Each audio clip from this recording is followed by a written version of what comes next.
Gold, trusted gold buyers. మీరు తాకట్టు పెట్టిన బంగారాన్ని విడిపించి ఈ రోజు ఉన్న మార్కెట్ ధరకు కొనబడను. నీ కెరియర్ ఇట్లా ఒకసారి వెనక్కి తిరిగి చూసుకోకపోయినా there are all hits, ever green hits coming around. So ఆ సాంగ్స్ వెనకాల ఉన్నటువంటి నాస్టాలజిక్ మెమరీస్ గురించి we would love to listen from your end. Yes, I am ready to share.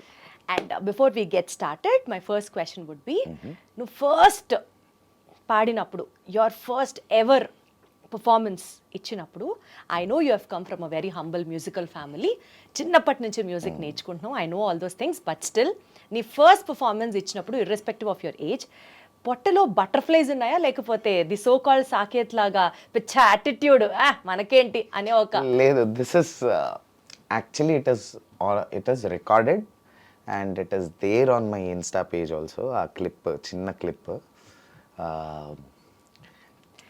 కొంచెం భయంగానే పాడాను. It was not this Sake.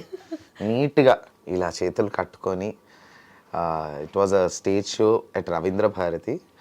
And luckily అది అప్పట్లో ఉన్న ఏకైక న్యూస్ ఛానల్, ఏకైక channel was ETV, and ETV న్యూస్లో వేశారు అది. ఆ క్లిప్పింగ్ నాకు I was very happy to save it and I have the clipping అనమాట. సో ఇలా పట్టుకొని సిన్సియర్గా పాడాను. When I was three years of age. 3 years of age. Wow. So ఆ క్లిప్పింగ్ ఉంది ఇంకా.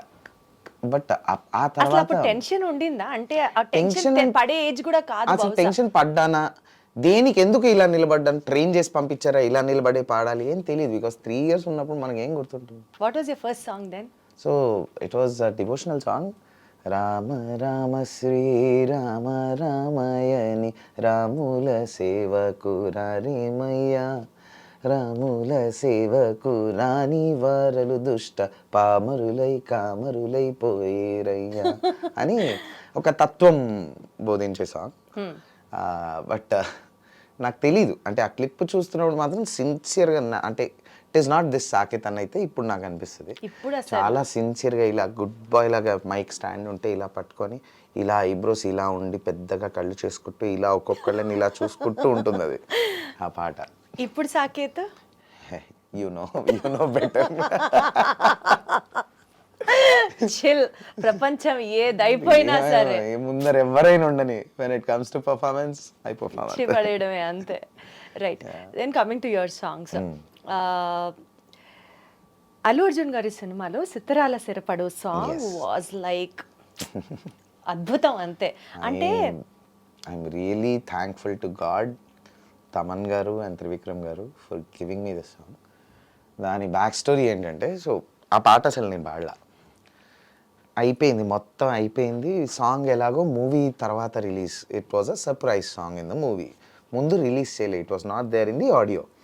సో మూవీలో ఆ క్లైమాక్స్ సీక్వెన్స్లో ఫైట్లో అప్పుడు మూవీ రిలీజ్తోని సాంగ్ రివీల్ అనమాట. అవతల ఎల్లుండి మూవీ రిలీజ్, సాంగ్స్ అయిపోయి మిక్స్ అయిపోయింది, అంతా అయిపోయింది, స్టూడియో మొత్తం సర్దేశారు. డిటిఎస్ స్టూడియోలో డిటిఎస్ మిక్స్ అవుతుంది. It was somewhere around 3:34. ఎందుకో తమన్ గారు యూ స్టే బ్యాక్ అన్నారు. ఎందుకు అన్నారో తెలియదు, ఇప్పటికీ ఆయనకు కూడా తెలియదు అనే చెప్పారు. ఏమో రా, నువ్వు నాతో ఉంటావేమో అని చెప్పి ఉండమన్నాను అన్నారు అంతే. Because he was also working till 6 AM 7 AM every day. సరే అని నేను ఉన్న కార్లోకి వెళ్ళి పడుకున్నాను. నేను వీడియో చూస్తూ అలా పడుకున్నాను నేను కార్లో. సడన్గా తమన్ గారు అసిస్టెంట్ వచ్చి కాల్ మీ 3:30. తమన్ గారు పిలుస్తున్నారు. ఓకే అని చెప్పి వెళ్ళా. ఓ పాటను ట్రై చేయన్నారు. నాకు తెలియదు అప్పటికి ఇదే మూవీ, బికాస్ టీటీఎస్ అక్కడ అవుతోంది. అయిపోయింది అది, మార్నింగ్ 6కి వెళ్ళిపోవాలి, కంప్లీట్ మూవీ యూఎస్కి వెళ్ళిపోవాలి, క్యూబ్.